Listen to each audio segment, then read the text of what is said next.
feel like it'll be a little entertaining. I don't know how long he's gonna last and with these big shots coming at him.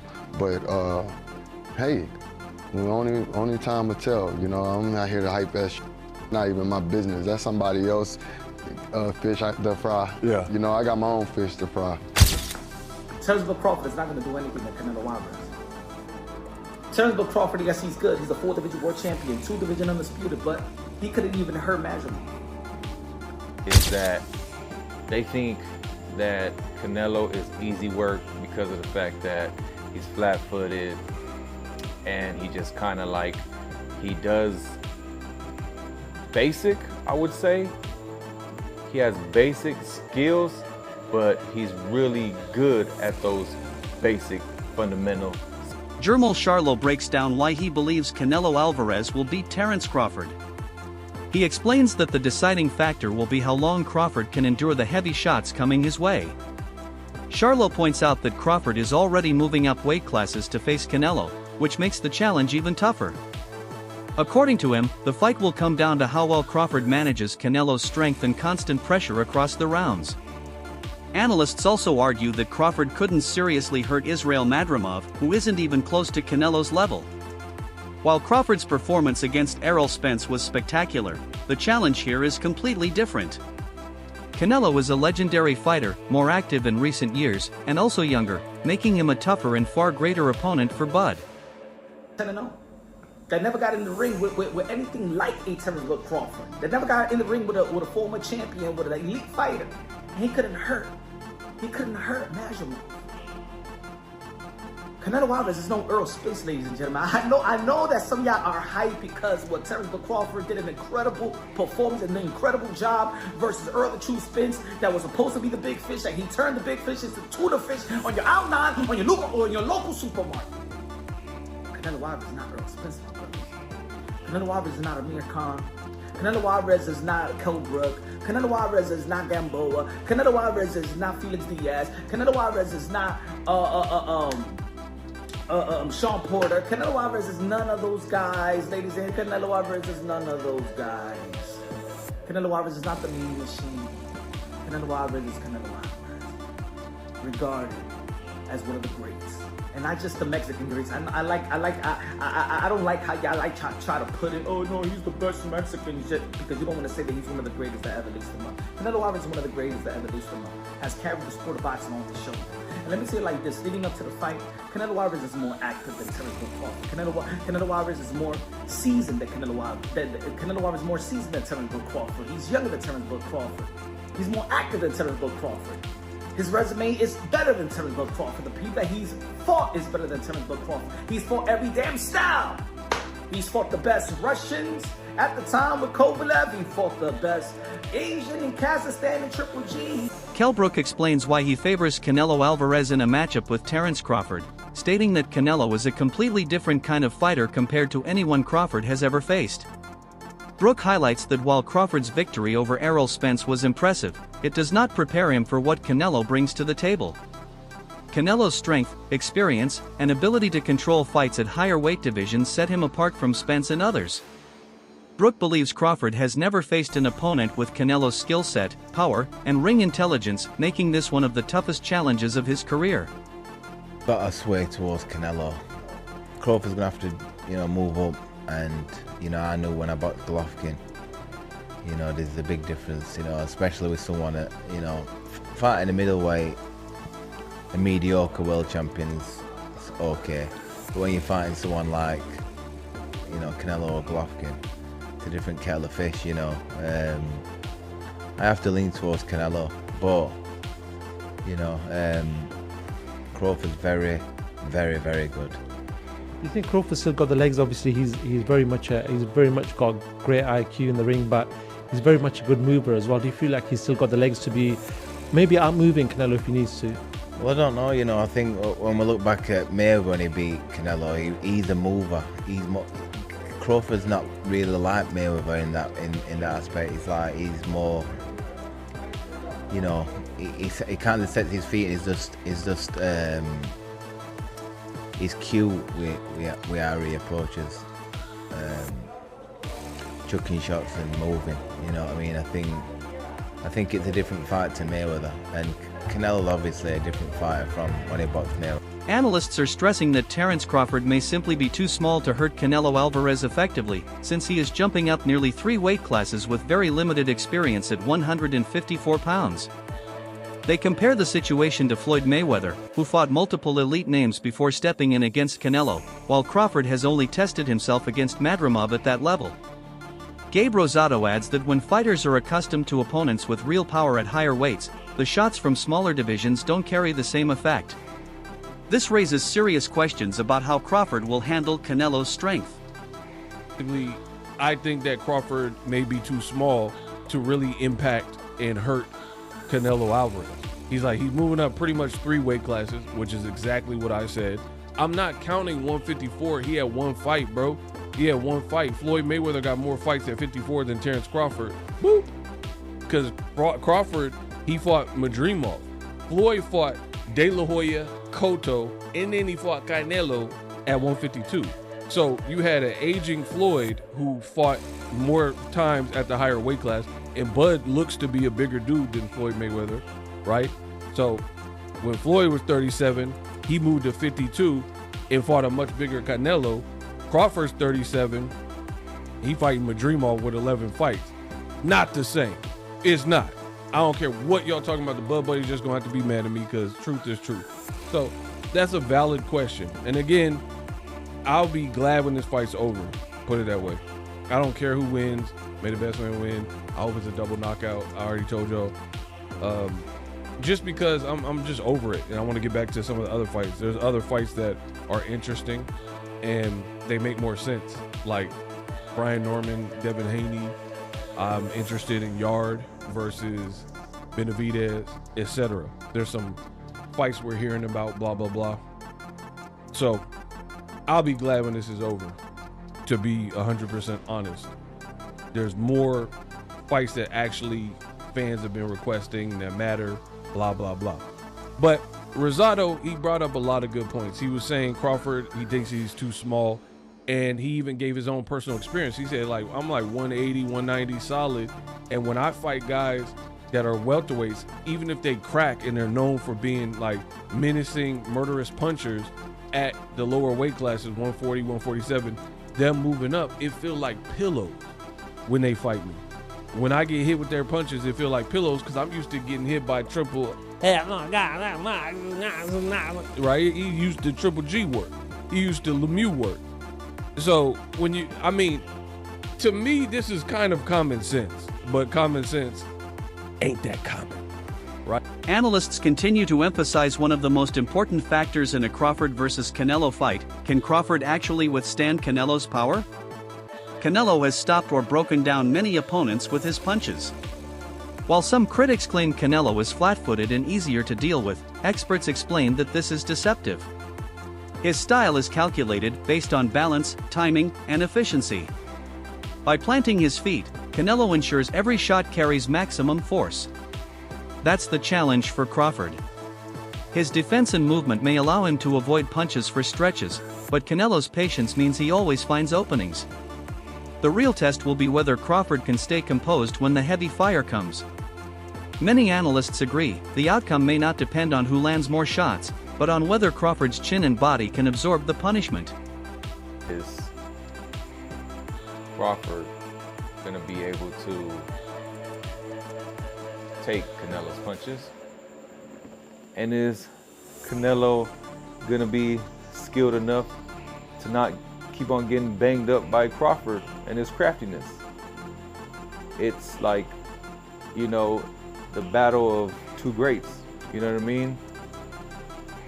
So I believe that Canelo, you really see him, when you see him fight, he almost got a one-way of style, and it works for him.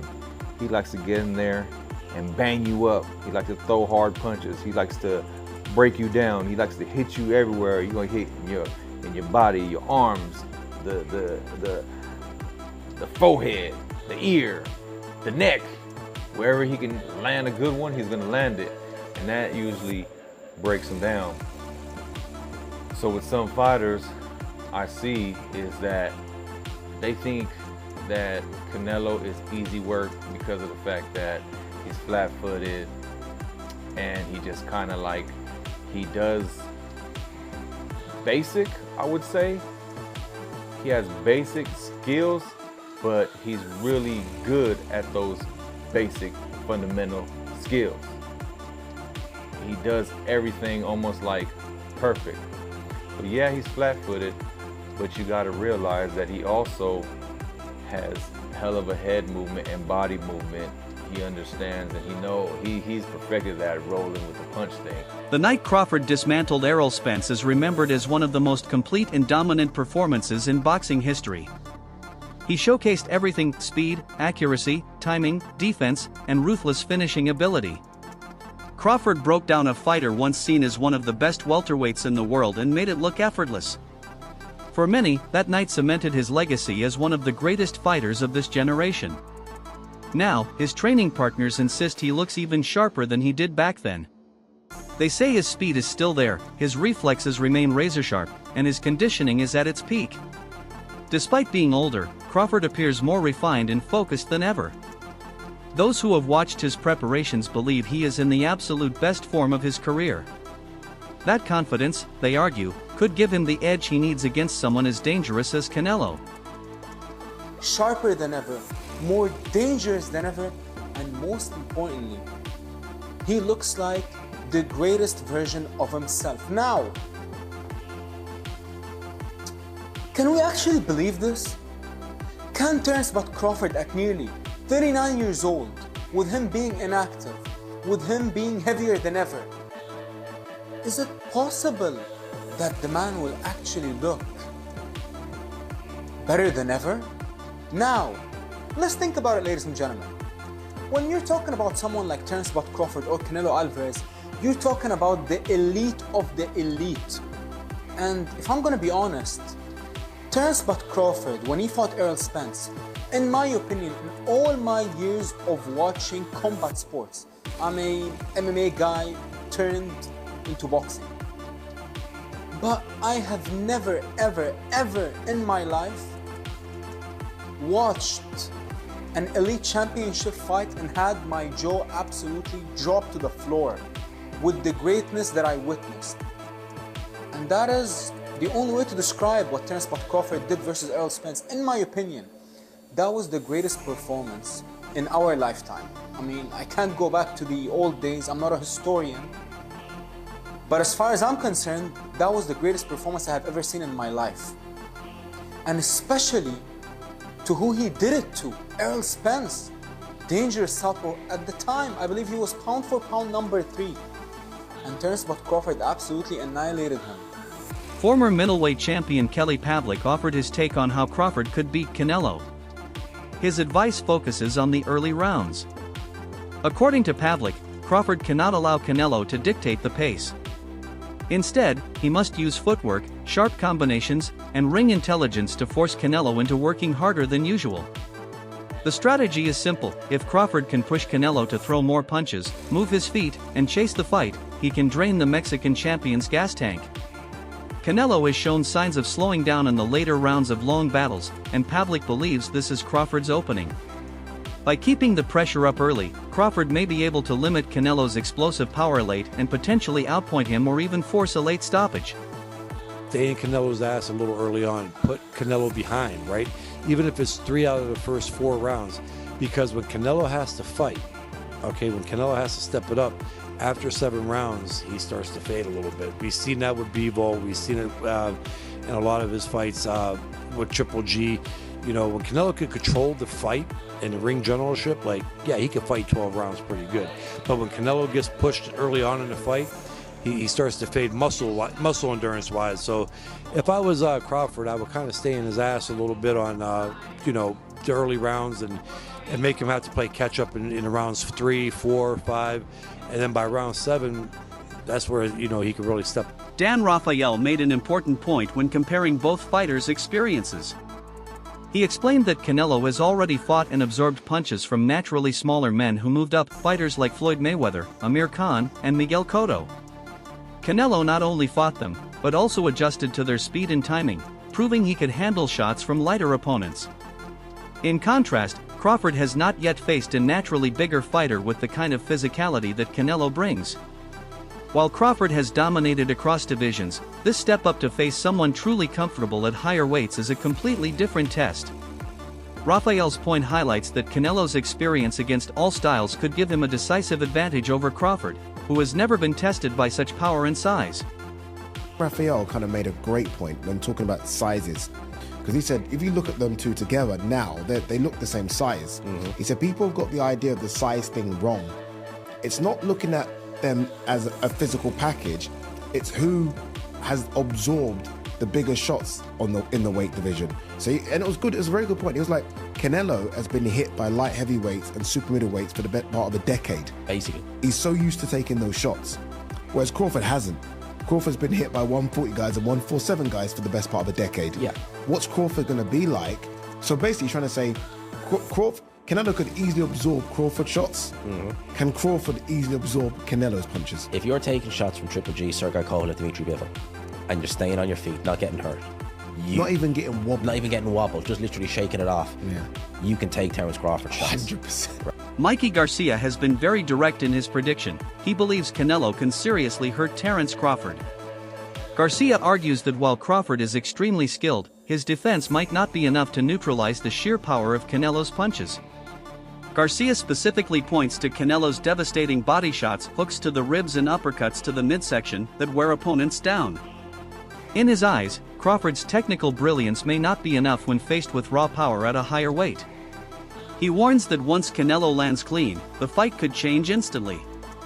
Garcia's comments echo the concern of many experts that the size and power difference might simply be too much for Crawford to overcome. Takes a shot from Canelo. One of those uppercuts from Mejia or those... He could get dropped, or he feels it enough to be like, fuck this, I'm boxing. And he goes on the bicycle and turns southpaw for the rest of the night. And I wouldn't blame him either. Fuck it, you're gonna go in there and collect a fucking paycheck at that point. Right. You're not gonna go get hurt. Right. What good is it to get fucking 20, 30 million if you are fucking hurt physically, end up in the hospital and hurt just physically, life-changing, you don't want that shit. But you think Canelo can hurt him with life-changing? Sure, he's that big, fool. One punch could fucking knock him out bad enough to hurt his eye socket or detached retina. You never fucking know. Right. So no one wants that shit. Crawford said if he beats him, he's in the top 3 GOATs of all time. Oh, for sure. If Crawford beats Canelo, then for sure. He'll motherfucking props in the world, bro. And he actually does have a chance. It's not like he doesn't have a chance. Don't be too surprised if he fucking pulls it off in the decision. Antonio took a more optimistic view of Crawford's chances by highlighting his mental preparation. He explained that Crawford is known for visualizing fights long before stepping into the ring. This allows him to anticipate challenges and mentally prepare solutions. According to Antonio, Crawford's strength lies in his adaptability and intelligence. He has never relied only on physical advantages, but instead built his career around making adjustments, breaking opponents down, and imposing his rhythm. In his view, this fight will not be decided by weight classes, but by skill sets. If Crawford executes his plan effectively, Antonio believes his versatility and boxing IQ could give him a real chance to neutralize Canelo's physical advantages. Terence gotta be Terence, bro. He's a real deep thinker. He processed fights like nobody else. And he's processed this Canelo fight. He's seen it. He went through it 2 or 3 times already. He knows how this ends. You can tell the way he shadow boxes. He visualizing Canelo being right there in front of him. You understand? Look at the movement. That's all you gotta do, look at the movement. And that's the type of master boxer that Canelo is gonna be facing. And the only thing I say is Canelo hasn't faced an opponent like this in a long time. You know what I mean? I think Canelo's gonna have to go back to the Caleb Plant fight and look that good, that active, that, you feel me, moving with that type of grace to beat Terence Crawford. Because weight ain't gonna make the difference. It ain't gonna be the weight, it's gonna be the skills. That's it for today's video. Stay tuned for more updates.